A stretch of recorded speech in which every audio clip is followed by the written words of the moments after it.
The coastal base morning opened with a soft light, thin as a layer of salt along the seawall. Mist had not yet lifted. The rows of palms rustled like someone whispering a familiar prayer. Inside the hangar, the aircraft lay still, shining in patches of silver under yellow lamps like great sleeping fish. The cadets stood in line, flight suits zipped to the neck, the smell of new fabric mixing with machine oil and the faint salt of the sea breeze. They all looked one way.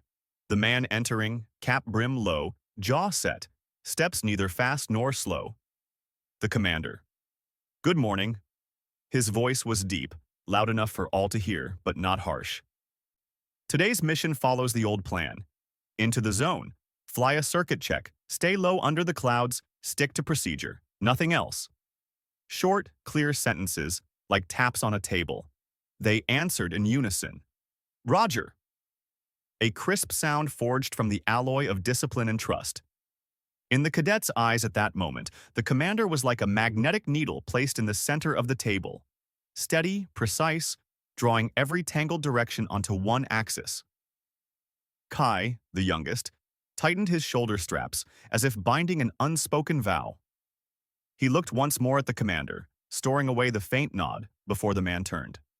A nod brief, yet for Kai, heavier than any promise. After briefing, the squad scattered like arrows loosed from a bow. They touched fuselage, checked wings, tires, latches, pitot tubes. Everything flowed in a rhythm already memorized. No one rushed. No one slacked. They trusted procedure the way one trusts a stone bridge across a rainy season stream, crossed 100 times, and each time it held. On the taxiway, rubber tires pressed softly against asphalt, heat shimmer rising from the apron. Kai breathed deep, catching the faint tang of jet fuel. Check common frequency. Loud and clear. "Roger." The radio's melody began. So familiar each could guess the next note with eyes closed. The shoreline slid past the windows like a blue ribbon. When tower cleared, the commander pushed throttle. Engines roared, pinning bodies to seats, lights streaked under the nose. Nose gear lifted, then main gear, ground slipping away. From that instant, all entrusted their fate to two things: the commander's hands and the numbers glowing on the panel. "Hold formation, heading 060, beneath clouds." The commander spoke. No one asked why, no one needed to. Aircraft lined up, spacing as if measured by steel ruler, wings adjusting angles unconsciously. The sky ahead was a pale gray cloth, flat and wide. The sea beneath, when glimpsed through cloud breaks, gleamed like cooled metal. In headsets, each breath blended into a steady background hum. Everything on beat, on rhythm. Perhaps trust at birth is like a newly strung wire. Smooth, clear, elastic enough to take the strongest pluck.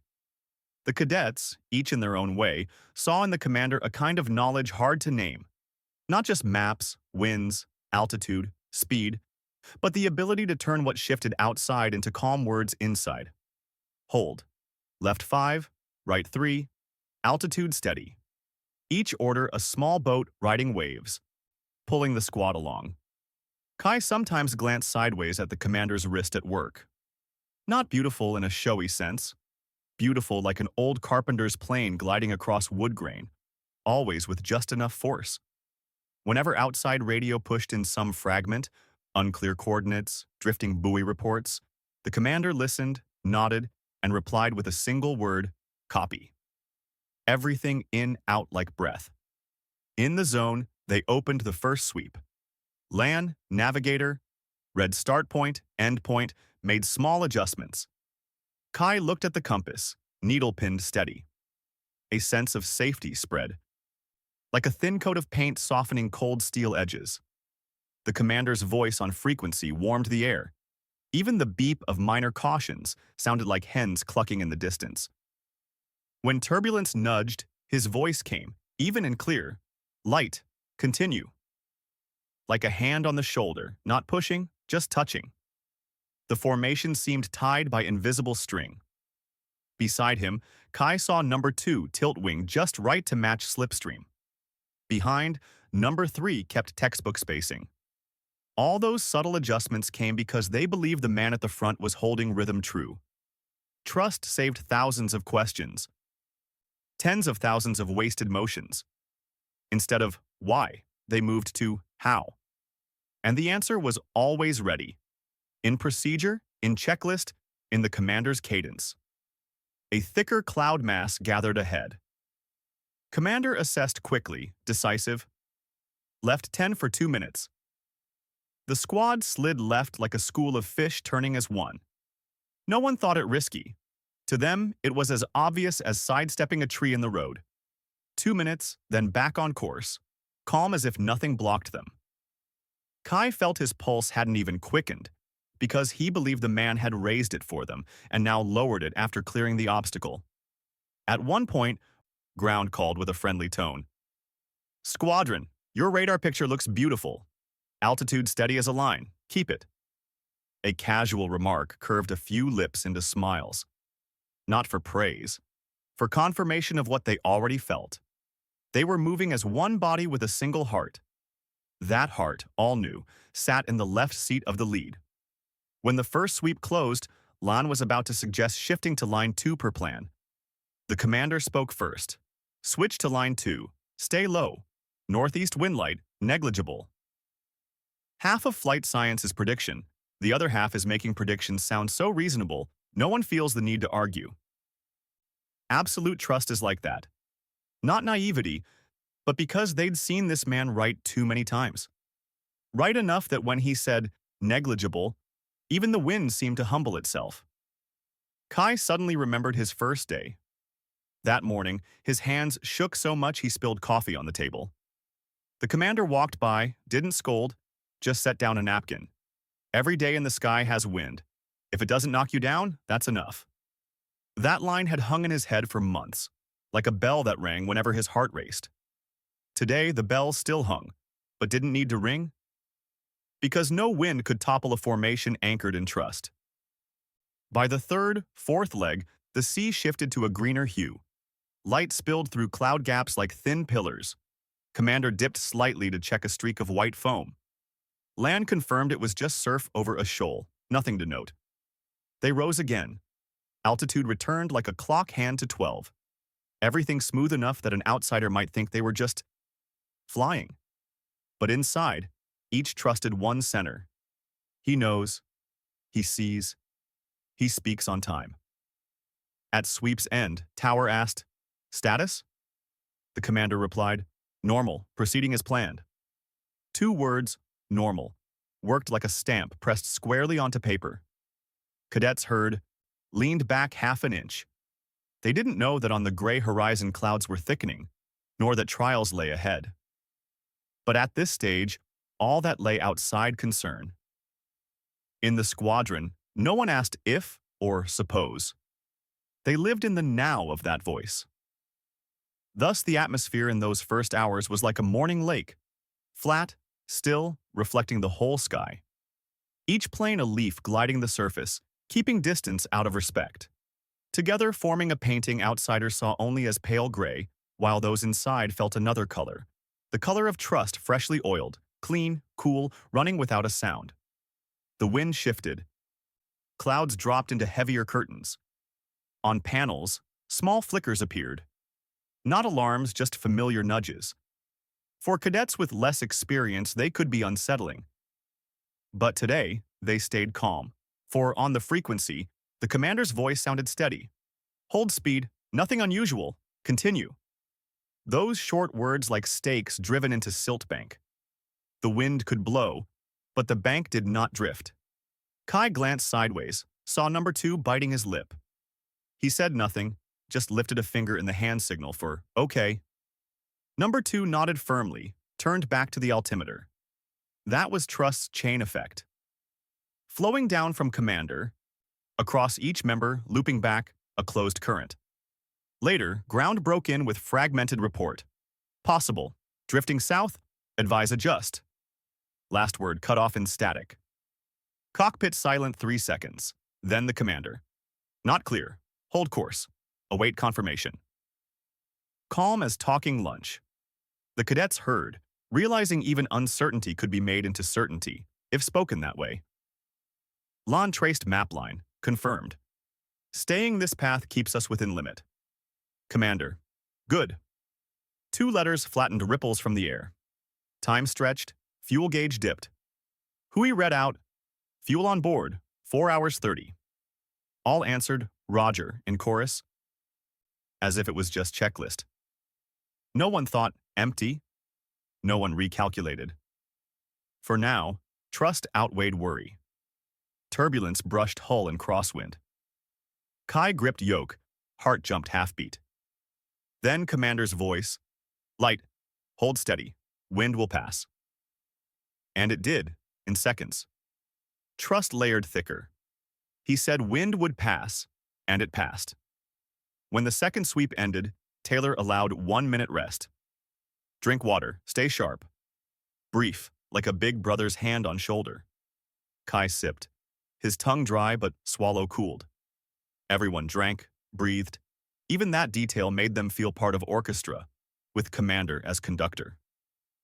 There were moments of uncertainty, like when one cadet called sight of light at horizon. All eyes looked. Commander neither denied nor agreed. He said, confirm later, hold formation. 3 words, hold formation, enough to turn eyes back forward, hands to controls. That was authority. For them, it was anchor on a gray sea. Absolute trust at this stage was like an oil lamp. Not bright, not banishing dark, but enough to soften cold around. They clung to that glow, steady, rhythmic. But trust endures, not infinite. As flight hours lengthened, eyes stung, hands dampened, even lamplight could flicker. Kai looked at fuel gauge, needle dipping into pale yellow.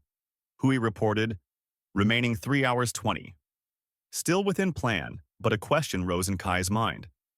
If 3 hours left and still no shore? He buried it, unsaid. Commander ordered slight heading change on new coordinates. All said, Roger. But this time, number 3's voice had hesitation.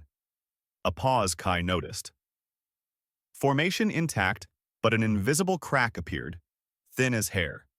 Another black cloud wall ahead. Taylor. Left 10. They banked. Some cadets craned to see shore. Nothing. Their voices grew scattered. I only see clouds. Me too. Commander didn't answer. Just hold position. Tone hard, to fill void inside them. In the cabin, no one voiced, are we wrong? But the question hung like uninsulated wire. Each glance sparked. Absolute trust had lost its absolute. Kai calmed himself by watching Commander's hands. Still firm, precise. But sometimes, just before an order, a short pause. Once ignorable, now magnified. Is he hesitating? Lon discreetly glanced over. No one spoke, but fatigue was knocking. Outwardly order held, but inside small cracks glowed. Evening fell, sky thick as tar. Clouds stretched endless. Fuel under 2 hours. Radio from shore, broken, half heard. Silence between orders grew heavier. Then the commander's voice, clear, slow, firm. Keep steady, I'm here, and we are still formation. The words didn't fix fuel, didn't point shore, but they sealed some spreading cracks. Cadets looked at each other. None dared break away. None wanted to betray shared trust. They clung to formation like clinging rope in flood. Trust no longer absolute, but still enough to hold them together. Kai breathed deep, eyes burning, but heart eased a little. He thought, as long as we're in formation, we still have chance. The original trust was no longer blazing light. It was a spark ember in night. But sometimes, one ember is enough to keep a man from falling in darkness. At first, when leaving the shore, everything seemed like routine training flights. The compass pointed northeast, the wind steady, the sea below silver like an endless mirror. The cadets held tight formation, none with a trace of doubt. Commander Taylor sat firm in the left seat, hand gripping the yoke, voice steady. Hold speed, hold altitude, heading 060. But as clouds thickened and visibility shrank, the calm slowly changed. After nearly an hour of flight, still no one saw the coast of Florida. Instead, Only clouds and sea melting into one another. The cadets began to glance at each other in the cockpit reflections. Some eyes restless, some blinks lingering too long. Number 2 whispered over the internal radio. "We should have seen land by now, shouldn't we?" No one answered. Silence was the worst reply. Silence fell like a stone into each stomach. The compass needle spun wildly for a few seconds, then returned. Taylor frowned but made no comment. He only repeated, "Hold formation." The order sounded firm, yet its repetition too many times carried another meaning. The commander himself was unsettled. Kai, the youngest, looked out the window. The vast ocean rolled, wind drawing streaks of white foam across its gray surface. He inhaled, forcing down his unease. In his mind came an uninvited question. Are we heading to Florida or deeper into the Atlantic? That question none spoke aloud, yet all thought it. It was like a grain of dust in the eye. The more rubbed, the sharper it burned. Control broke in. "Squadron, signal, turn west, maintain contact." Then died in static. That broken sound was like a safety door slammed shut. All that remained was a gray sea with no landmarks. In that atmosphere, the absolute trust of the beginning began to crack. No one dared say it, but all felt it. We are lost. Time passed, fuel dropped. The needle sank. Warning lights flickered faintly. Hui, the technician, reported, "Fuel on board, 3 hours 30. A number that should sound fine, but with shaken minds, it stabbed like a knife. Number 3 suddenly blurted, "What if we've been flying the wrong way from the start?"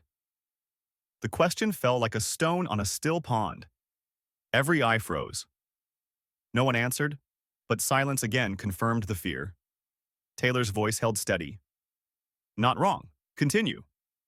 Yet even Kai heard the crack in his tone.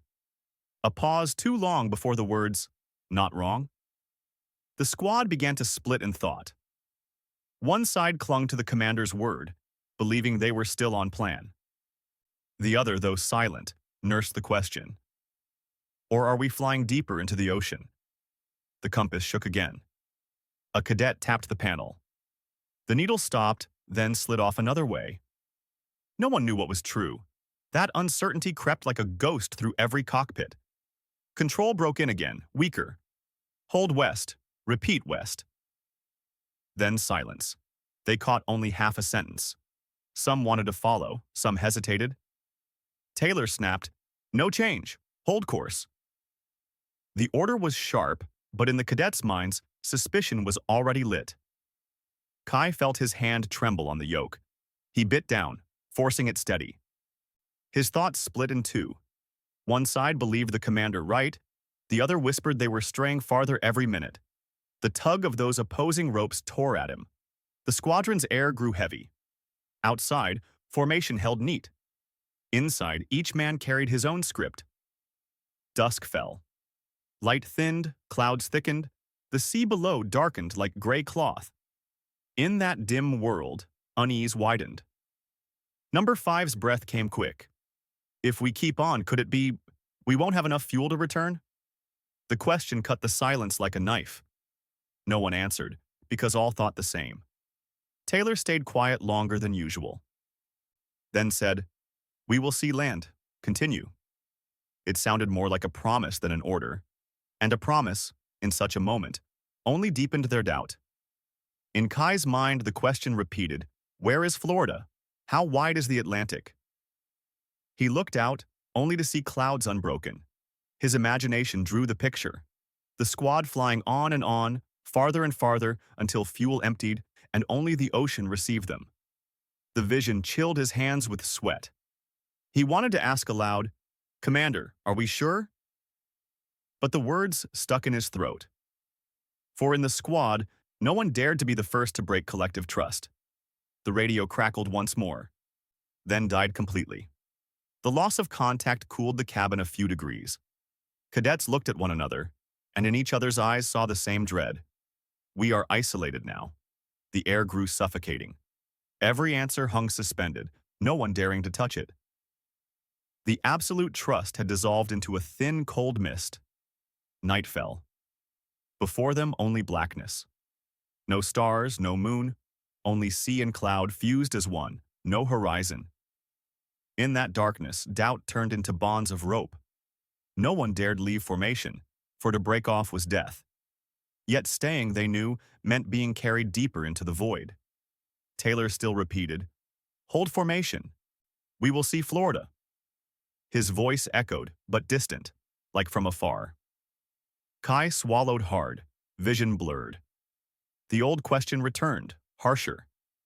Are we heading for Florida or rushing straight into the open sea? There was no answer, only silence, the hiss of wind, and the sound of fuel running lower in the tanks. The squadron flew tight, like a flock of birds caught in storm, none daring to stray. And that very closeness, in the night, was the beginning of tragedy. Early morning, the sea wind swept across the runway, the faint salt scent drifting into the cockpit. On the common frequency, the beep opening the channel had barely ended when Charles Taylor's voice cut in like a wooden post driven into the ground. Deep, steady, concise. Squadron, this is leader. Start up in sequence, check radios, keep low under clouds. Heading 060. Over. 4 young voices answered quickly, almost in chorus. Roger, leader. Just one opening sentence, yet it set the tone for the entire morning. No extra words, no wasted beat, each command a brick laid exactly in place. Taylor leaned lightly back into the seat, pushed the throttle. Engine roar rose, pouring straight into the chest. Rotate, he said, a single word. Rear wheels lifted, the fuselage leaving the runway like a thin streak of smoke. Positive rate. Gear up. Each phrase like sipping water. Small, cool, enough. He disliked long orders. In the sky, excess words were obstacles. Near the coast, clouds lowered like curtains. Taylor kept his tone flat, so no one could hear the weather. Maintain 2,000 economical speed. Lan, in the right seat, read the list. ILS backup set, tower alternate frequency stored. Copy, Taylor replied. The clipped copy, short yet warm. For him, the word was both acknowledgement and a way to calm the team. I hear, I handle. Control called in, Squadron, radar shows stable, proceed to sector as planned. Taylor, leader has visual, entering sector, over. The words, has visual, weren't just a report, they were a promise. Everything is in my sight. On the first sweep, the sea below like blue steel. Taylor set the rhythm. Left 10, ease back, hold. He said, hold, the way a door shuts perfectly into frame, no gap, no jam. Those 2 syllables were his most used language because they strangled trembling before it grew. Shore station broke in with static. Flare, east, unconfirmed. Taylor neither chased nor dismissed it. Continue course. Await confirmation. That answer lowered the heat in the cockpit by a few degrees. He didn't judge by feeling. He shelved feelings into pending, the compass needle calm. Taylor glanced a second, enough to sync with the bass rhythm of instruments. In the intercom, cadets' breathing still quick, especially the youngest. Kai. Taylor didn't correct directly. He wrapped the guidance inside the order. Steady your breathing, drink water, focus on artificial horizon. 1 sentence, 3 tasks. His voice not loud, but stiff as a wooden ruler tapping a desk edge. Orbiting over a patch of strange foam, Lan reported, not target, possibly sandbar. Taylor, return to course. Wings tilted, then leveled. Altimeter needle back at mark. The formation moved like a school of fish under the simple, steady drumbeat of a conductor. Inside Taylor's head, a second voice, private, whispered, northeast wind biting the nose. Stay low, don't climb into clouds. Fuel good. Formation solid. He never let that voice spill onto radio. On the frequency, he allowed only one voice, the voice of frame. Sweep closed. Proceed to second leg, he said. Leader, copy. The team's reply pleased him, not servile, not rushed. His cadence had shaped that collective calm. A minute later, he reset their rhythm. Rest 20 seconds, drink water. A rest order sounded like luxury in the sky, but it kept the train of nerves from overheating. If anyone had eavesdropped on the frequency then, they would have heard Taylor's voice like a steady line across a score. Not too low, not too high even, carrying the crew along. For him, the best authority was even. An hour passed. Clouds thickened like fine powder sifted across the sky. Shore station called. Signal scratched like a record. Squadron. Possibility. Drifting south. Advise. West. Then cut. The frequency held silent a second. Taylor filled the gap at once. Insufficient data. Hold heading. Await repeat. His voice flat but at hold. The edge of his larynx tightened more than usual. None but him heard it, except himself. Kai asked quietly on intercom, "Leader, if winds stronger than forecast?" Taylor, "Correct gradually, no jerks, maintain formation." He packed the meaning tight, compressing every speculation into 3 clauses. A second later, he added for the team. "Lan, compute heading drift. Correct 3 degrees northwest for 6 minutes. Copy." That erased Kai's unease without saying, "Don't worry." The compass trembled. At that moment, Shore repeated, "West, hold west." Taylor glanced at compass, then at artificial horizon, the tool he trusted more in murk. He said, "Turn west 12 degrees, keep low." A decision sharp, tone still deep. But between turn and west, there lay a hairline crack of doubt. He heard it. He knew, don't let that crack grow. Turn, now. He sealed it. Crack closed. Planes banked together. Cadets' breaths eased in the headset, as though they'd been given something to grip. Taylor blinked, allowed himself one swallow. Hold, good. 2 words dropped like small stones, neat, firm. 15 minutes gone, no shore, clouds sank lower. High reported fuel, 3 hours 40. Taylor. Copy, maintain economy speed. In his mind, the second voice muttered, "If there's a slot wait, fuel will bear witness." He kept that voice locked inside. On radio, he let out only words that built frame. Number 3 piped up on intercom. "Leader, I see lights. Maybe a ship." Taylor. "Confirm later. Do not break formation." The boy fell silent. The group tightened again. Seconds later, Lan said, "Likely cloud reflection." Taylor. Copy. 1 word, swallowing a fleeting hope, returning the team to rhythm. Shore signal fading.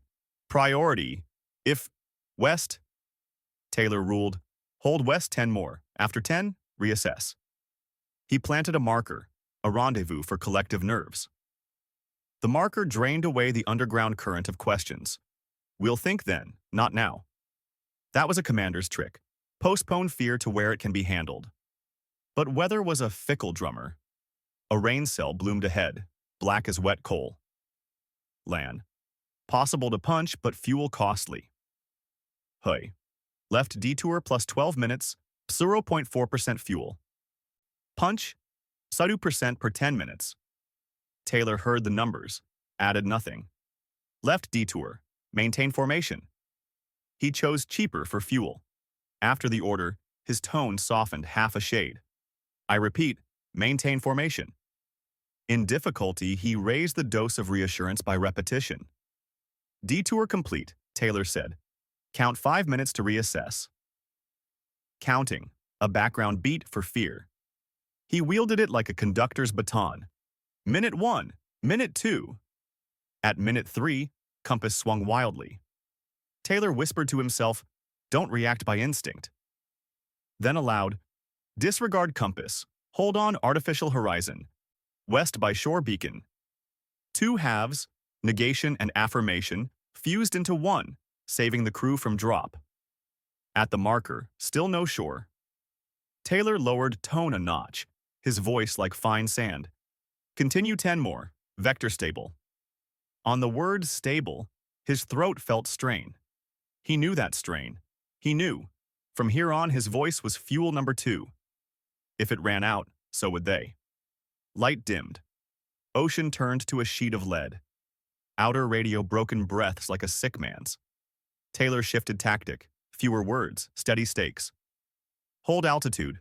Good. Left 10 small, ease back. Good. Report altitude. Copy. Each cluster, 2, 3 words. Enough to keep momentum, not give fear space to breathe. Number 5 broke intercom, voice cracking. Leader, if fuel. Taylor cut gently, not harsh. Listen to me, we have a plan. For now, keep rhythm. The boy inhaled audibly. Copy. Taylor didn't promise, everything will be fine. He promised, we have a plan. The difference. A plan has structure, fine does not. Shore returned, broken. Alternate field, tailwind. Pumps under maintenance. 15. Hui cursed under his breath, cut short. Land jumped in. Option, touch and go, preserve fuel. Taylor. Copy, request priority. Tower. Priority acknowledged. Vector, 270. Digits rolled through the ether like a bridge thrown across a chasm. Final long. Crosswind slashing at runway head. Taylor spoke for the team and for himself. Wind passing, correct, hold, hold. Wheels kissed the ground soft as a hand on wood. He kept the feeling of safe from swelling too large. Throttle back up, touch and go. Aircraft lifted. Pumps not ready, sorry. Tower voice. A spark wanted to flare in Taylor's chest. He pressed it down, turned it into 2 words. Roger, departing axis. He knew, if frustration was heard, it would multiply inside the team like rain hammering glass. His voice didn't just relay orders, it transmuted emotion. Back to sea, fuel dropped another mark. High read the number, no adjectives. Taylor. Copy. Then instantly, he threw the crew a line. Count 5 minutes, then decide main field. Minute 1. Minute 2. The count made the radio a metronome. In its tick, Kai felt his hand steady. Land spoke less. Number 3 stopped staring outside. Main tower gave priority. Wind shear at runway end. Taylor. Copy. Hold rhythm. Second final. This time he didn't overuse hold, lest the word lose force. He let silence work. When poppy lights settled 2 red 2 white, he allowed his voice to step down like a stair. Ease, good. Touchdown, reverser open, roll, pump green. High exhaled. Land leaned back. Taylor let the team breathe before himself, then opened intercom. Good, hold stations. 2 words replacing all comfort. He didn't pat heads. He drew the frame back, locking nerves into safe notch. Debrief that night. Chief asked, when compass swung, you said, disregard compass, hold artificial horizon. Why so short? Taylor. Because long words leak tremor, because they need frame, not explanations. And when Tower said, sorry, Taylor. I left it at Roger, feelings I save for tomorrow. Kai sat opposite, for the first time seeing Taylor like a generator.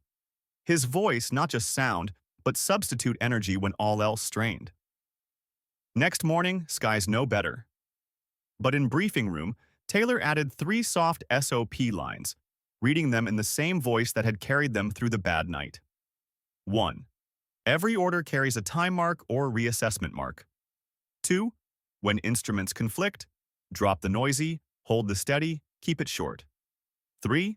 When morale drops, turn radio into rhythm, few words, even. He spoke not of courage, not of heroics.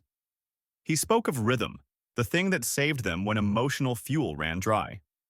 Then he looked at cadets, paused half a beat, chose the right weight for the next word, fly. On taxi, Kai whispered on intercom, Leader, yesterday, I almost lost rhythm.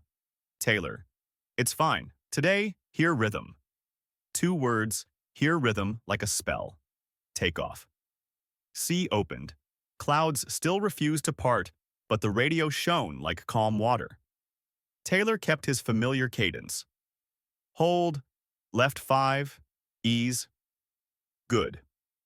Formation stretched into a clean line on radar.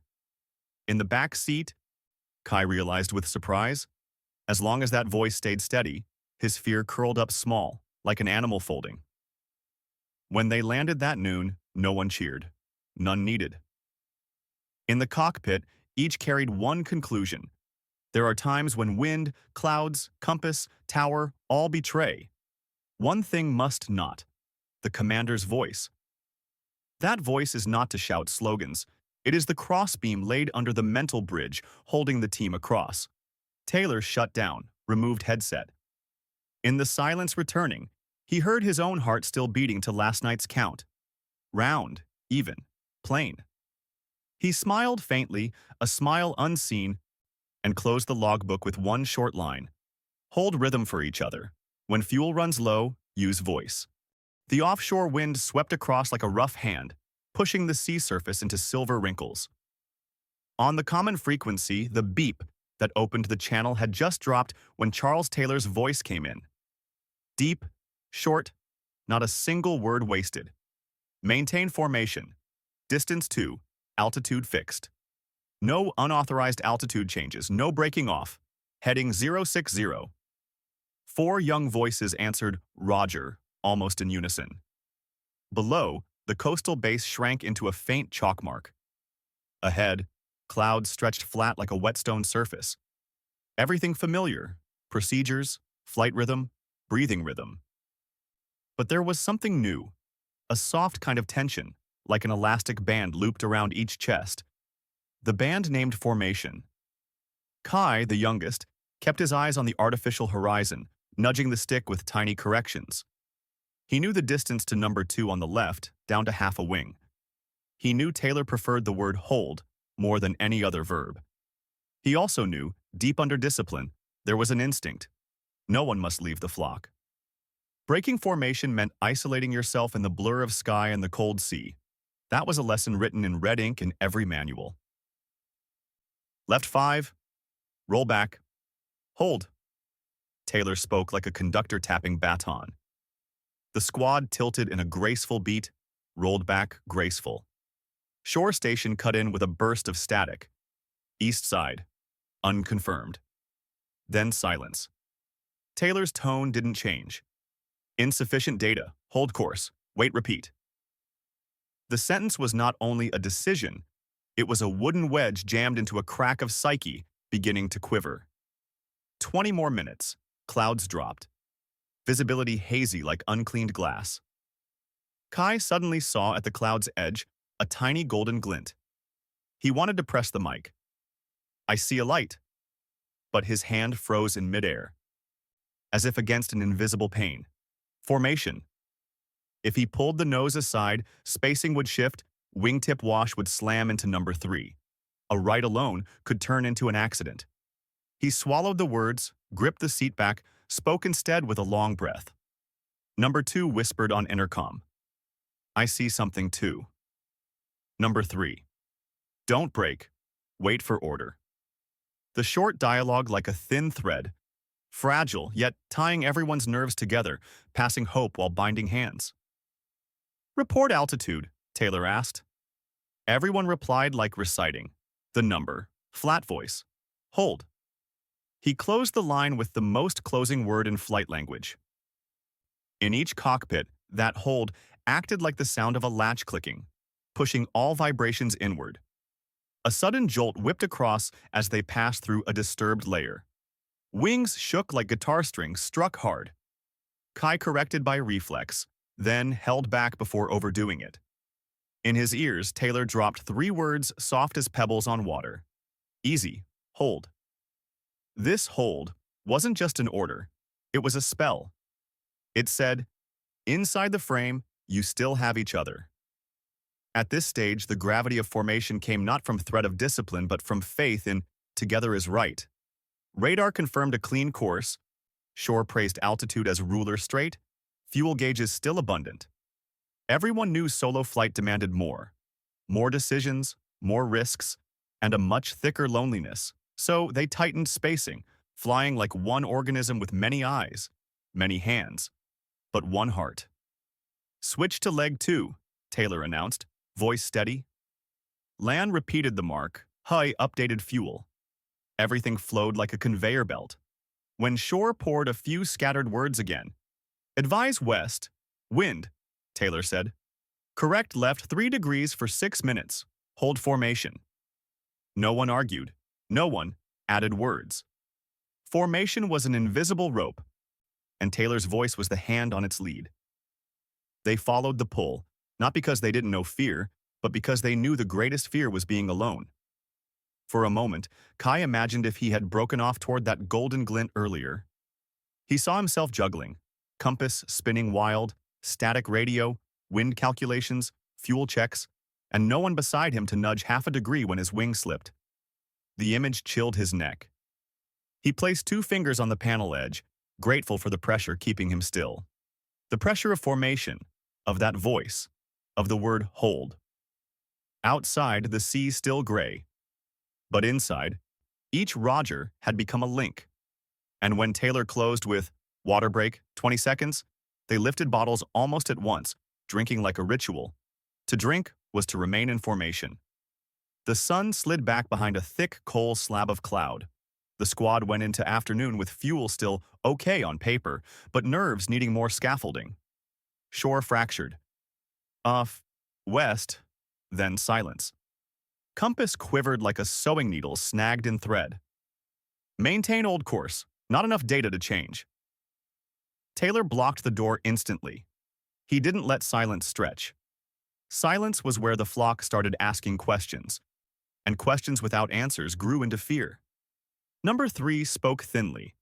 "Leader, I see a streak of light 20 right." Taylor, "Confirm later. Do not break." The last 2 words stamped like rivets. Number 3 fell silent. He didn't doubt his eyes. He just knew the cost of one deviation, disrupting formation, breaking clean airflow, dragging others into turbulence. At this altitude in this cloud, being right alone meant nothing if it caused wrong for the group. Hui, the technician, read evenly. "Fuel on board, 3 hours 30. Lan. Rain cell 15 ahead, medium size. Taylor. Left turn 12 degrees. Cost, plus 12 minutes plus 0.4%. Hold." The way he added the word cost gave the decision a label. It turned command from imposition into an item the whole team could see. Flocks move best when they see the cargo carried. During the detour, number 2's wingtip wash slapped Kai's nose. A soft smack, but shook the aircraft. Formation was the science of spacing. Half a step off, the flock returned the correction with a nudge. He trimmed, found the sweet position again, where his wing sat in the clean stream behind the lead. He exhaled. Breaking away wasn't just risk of getting lost. It was risk of fighting your own teammates' wind. "Right 6, ease back." Taylor gave rhythm light as folk dance. Over radio, breaths stretched, sounding like strings retuned. But when the turn ended, no shore appeared. Some poppy lights might be on out there, or not. Could be a ship. Could be illusion. The flock hated the phrase "could be." It made each nose twitch with intent to sway. Kai remembered the survival lesson. In fog, don't trust naked eyes. Trust rhythm. He gripped the stick, clung to Taylor's hold, like clinging to a bamboo stake in floodwater. For a flicker, he wanted to ask, "Leader, should one ship break off to scout?" The thought dissolved at birth. Law forbade it. One curious break would become a crack of envy. He broke. Why not me? And the flock shatters when each ego begins. Being right. Shore returned, weak. Alternate field tailwind. Pumps not ready. Taylor calm. Touch and go. No stop. Hold formation. The group rogered like one chest breathing. They knew the touch lift would burn fuel, but waiting on ground for pumps would burn nerves worse. The flock chose sky, because up there the voice still held rhythm. First final, crosswind, biting at wingtip. Taylor corrected crisp. Voice unchanged. Hold center line. Wheels kissed earth, brushed like paper on wood. Throttle up. Aircraft lifted, rolled out, circled. Pumps. Sorry, not ready. Tower sighed in mic, the squad silent.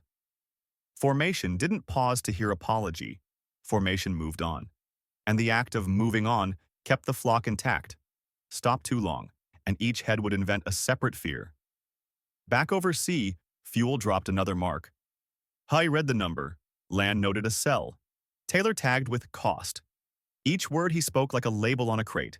Each hold a rope binding. The flock survived by clear bindings. Dusk slid down. Clouds pressed. Sea turned lead gray. In the opening dark, each ego whispered, "Turn right. Climb more. Ask again." Suppression wasn't killing them. Suppression was placing them correctly. "Count 5 minutes to new vector," Taylor said. "Minute 1, Kai repeated inside like a chant. Counting was his bridge of rhythm for the flock across the dark gap.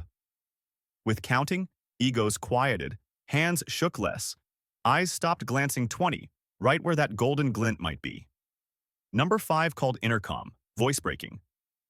"Leader, if..." Taylor cut soft. "Listen to rhythm. After minute 5, speak." The boy fell silent, clung to the word after, the promise. Promise allowed waiting without going mad. Promise was a valve for personal pressure. Minute 5, Taylor. Vector 270, hold low, avoid thick cloud, cost +0, fuel normal. The whole squad turned like a river-changing branch. The act of saying cost turned out not only to clarify decision, it soothed egos that liked reasoning. We are not blind, we choose with numbers. A sudden, persistent light appeared on the right. Brighter, steadier. Number 2 swallowed. "Leader, light 25 right, steady." The flock froze a beat, every wrist half ready to tilt. Taylor dropped the anchor of language. "Do not break. Hold formation, verify by frequency." Land turned knobs, scanned. "Rescue beacon? No. Nav station? Faint." "Unconfirmed. Taylor. Discard. Rollback." The flock let go of the golden trap. Kai heard his own breath, relief from passing a fork where ego wanted to be hero. No hero in fog. Survivors are those who store ego until skies clear. Radio went dead. A stretch of silence. This was when flocks most easily broke. When no loudspeaker voice held rhythm. Taylor poured second fuel into radio. Voice. "Hold. Good. Report altitude. Stable." 3 words, 3 beats, like skin drum, dry, real, even. They allowed no personal palette to intrude. They turned each ego into a musician in orchestra, where being offbeat was the real shame. "Fuel on board, 2 hours 50. Hui read. Taylor. Copy. After 10, decide field. Promise." The word promise again like a button, fastening nerves. Hands eased. The look toward right 25 gone. Priority main field, wind shear end runway, tower finally got through. Taylor. Roger, hold rhythm. Final. Wind shear struck like a wet cloth fling. Taylor corrected with reduced force, voice not raised. Hold center line, ease, good. Touchdown, reverser. Roll, pump green. Breaths released together like a pressure cooker valve. In debrief at night, the chief asked, "Why not send a wing to scout when the light stayed steady?" Taylor. "Because in fog, being right alone costs too much. Because formation is the cheapest insurance we have when radio flickers." Kai added, cautious, "Because light might be illusion, but rhythm is not." Everyone chuckled lightly, the clink of spoon on bowl, crisp but not loud. Taylor wrote 4 lines on the board. "Do not break without level 1 signal. Radio beacon. State cost with every heading change, so ego has room to release. Set promises for all doubts. After 5, after 10. Keep rhythm when outside radio dies. Few words even." That was how he restrained individuals without breaking them. Not by taping mouths shut, but by giving those mouths a song with rhythm. Next morning, skies still gray, but on the soft SOP board, 4 new lines lay there like railings. Anyone crossing the bridge would brush them, not to cling, but to know they were there. Takeoff. Clouds still like a damp blanket. Shore still sometimes static. But the flock today less prone to panic, because they had a shared language: hold, cost, promise, rhythm, each word a plank on a suspension bridge. You cannot run, but you can walk, and walk together. Mid-flight, another golden glint, right 20. Number 2 said, voice calm. Light right 20, suggest verify. Cost, plus 2 minutes. LAN, no beacon, no station. Taylor, discard, roll back, promise recheck in 5. No one disappointed. No one right alone. The formation slid past the old spot like a river past a rock, smooth, unbroken. When wheels touched down at noon, there was no bursting cheer. Only a draining calm, like switches in a control room clicked off one by one. In the debrief room, Taylor summed up shortly, same voice as the first day. Last night, what kept us wasn't clear skies, nor obedient compass, nor miracle. It was formation, and how we spoke to each other inside formation. Kai stood, asked to add 1 line beneath the 4. Taylor nodded. He wrote, stay together not because of fear, but because we want to get home. Afternoon wind turned warm. Taylor walked past the nose, knocked 2 knuckles on the metal skin. Thud, thud, solid, familiar. He thought, there will be more days when radio dies, compass jumps, shore lights like fireflies. But voice, if it stays steady, will tell the formation where to stay. And when formation knows to stay, it will get through. At the horizon, a patch of cloud tore thin, dripping a thread of gold light. Not a grand sign. Just enough for those who had passed a bad night to smile. Very small. The smile of one who has just understood why he survived, because he did not fly alone. Afternoon fell like a gray blanket. Strands of cloud stretched with the wind, thick but not solid, like fine powder sifted across the sky. At the head of formation, I, Charles Taylor, checked the numbers once more. Speed within the economical band, altitude steady, ground speed dropping slightly from crosswind. Shore radio occasionally broke apart like an old record. Wait! Fragmented, unfinished signals. I opened the common channel, kept my voice flat as water in an ink painting. Squadron, this is leader. Maintain formation. Heading 270. No unauthorized altitude changes. Over. The Rogers came back, straight as rows of stakes. But I heard a hollow space inside them. Not because the cadets didn't hear, because they were hearing too many things at once. Wind slamming the fuselage, compass trembling, shore static, and their own hearts. When weather turns bad, the commander's voice begins to carry tasks no manual mentions. It must be the frame. It must carry fear. Fuel on board, 3 hours 20, High reported, voice steady. That number sat inside the textbook's safe zone, but I knew no textbook calculated the psychological cost of a falling fuel needle in a tired formation. I answered as usual. Copy. Maintain economical speed. Maintain speed was a technical order. Economical was a reassurance, a hand pressed on the back of someone swimming. Don't thrash. The compass swung half a circle, then came back. I made no comment. In my head, the private voice reminded, drop the noisy, hold the stable. On the net, I said only a short, dense line. Hold artificial horizon, offset left 3 degrees for 6 minutes. Over. Small degrees, few minutes. Ways to break large choices into swallowable fragments. Leader, light at 20 right, number 2 said cautiously. I swallowed the urge to ask, what light? Because that door would open 20 more questions. Do not break. Verify by frequency, I replied. Land twisted the dial, scanned. Screen stayed silent. Unconfirmed, she said. Discard. Roll back. I closed the scene with 2 blunt words because every spare syllable could turn into a leak for doubt. Wind slid over the wing, a small jolt. I spoke like dropping a pebble into water. Easy. Hold. That hold was for both machine and man. Hold position, hold nerves. But when I said it the 10th time in an hour, I knew the truth. My voice was becoming the second fuel. Fuel to burn engines was one thing. Fuel to keep a formation from splitting was another. Both were draining. Shore radio slipped another fragment. Advise west. I set a marker immediately. Hold west 10 minutes. After 10, reassess. A time marker is the best sedative I have.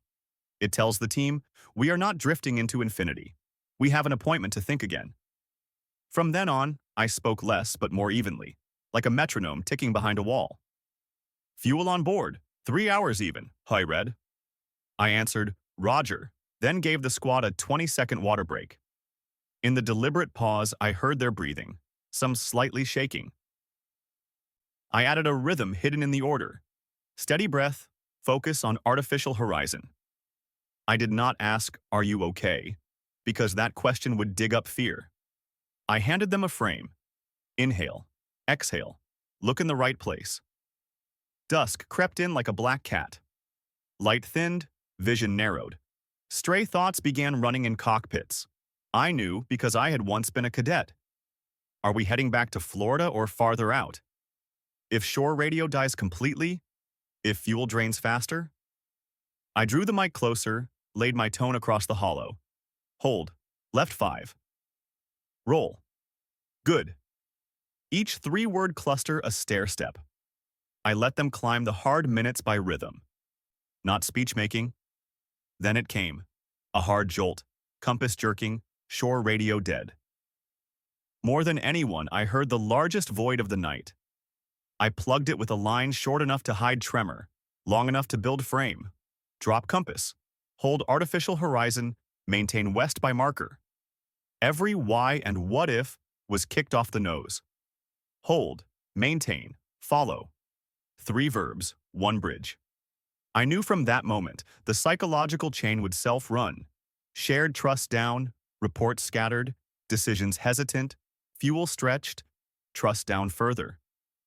That invisible domino was falling. My job, restack a few pieces, slow the topple. And my only method, keep rhythm for the squad. Night fell without a sound. On the black backdrop, sea and cloud fused. I heard the change in the squad. Rogers still on time, but thinner, stripped of absolute trust. Same orders, suddenly heavier, like holding a bucket patched a second time. Leader, what if we're drifting too far south? Number 3 edged in, voice evasive. I didn't blame him. It meant he still had courage to speak. Offset left 3 degrees for 6, then reassess, I answered. Instead of argument, I gave a concrete act, a specific time. Reason. In darkness, consensus is not built by logic, but by small rhythmic steps. Fuel on board, 2 hours 40, Hui read. I left 1 beat silent, then said, copy. State cost for every heading change. That was how I eased their restlessness. Every choice must have a cost. When cost is spoken, the vague sense of waste shrinks. Left turn 10, avoid cell. Cost plus 12 minutes plus 0.4%, Lan read. Take turn, I closed. In my ear, some breaths let go. Not because the choice was clever, but because the choice had a label. But consensus still slid. It slid like fog. No noise, no clear break, just thinning surface. Number 2 murmured, I no longer trust compass. Number 5, I see lights. Must be ship. Each I dangling, like someone about to swim but not yet jumping. I kept my tone from rising because even a notch higher would let them hear fear. Do not break. Verify by frequency. No beacon, discard. I cut every golden fork with a dull knife, but a firm one. I knew I had soured some eyes out there. Egos resented being dragged from glowing lures.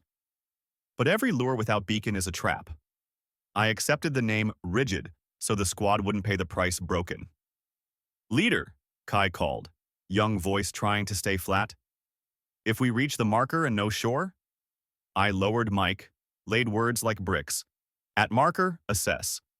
Not before. I refused to predict. Any forecast now would spawn more side futures, branches with no exits. I kept them in the rhythmic present. Shore came back with news. Alternate field tailwind, pumps not ready. A line half lifeline, half joke. Touch and go, no stop, I said. Hold formation. Moving on keeps nerves better than waiting adrift. On final, crosswind gnawed wing edge. I corrected with trimmed force, said little, hold center line, drop. Wheels kissed, aircraft lifted.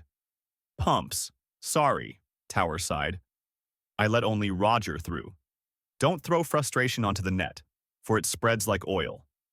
Back over the sea, consensus dipped another notch. I heard it in slightly slower Rogers, in thicker silence between orders. I began, counting. Count 5 minutes to reassess. Minute 1, minute 2. On the net, my voice turned into background music. Counting didn't bring shore closer, but it brought each man closer, to each other. Leader, number 3 spoke again. Sorry, but what if we turned fully east? No beacon, no full turn, I replied. Hold west by marker. What if Florida is behind us? At marker, assess. I cut every if. At times, cutting short is cruel, but now, kindness to one question could be cruelty to the squad. I bore cruelty. I knew on the other side of the mic, each sat with an ego restless as a caged cat. They wanted to leap. They wanted to prove their eyes right. I set another latch. Any light sighting, report via LAN. Do not shift heading by eye. Over. I gathered every ego into one stove. Don't let sparks burn, scattered. A long silence stretched. I held rhythm, spoke little, even. In radio darkness, consensus still fell, but not in freefall. I tied it down with markers, costs, and a voice unbroken. Fuel on board, 2 hours 10, Hui reported, then hushed, as if afraid the number would shatter something fragile. I said, copy, then built a frame at once. After 10, decide main field. The word decide weighed heavier than assess. It pressed knees to floor, kept heads from flying off. Shore reconnected, clearer. Priority main field. Wind shear, vector in 4 minutes. I answered. Leader copy, hold formation, state cost, wait 4, fuel 0, fly 8, fuel plus 0.8%. LAN repeated, like a vendor tagging goods. On the far end, I heard Rogers, less heavy.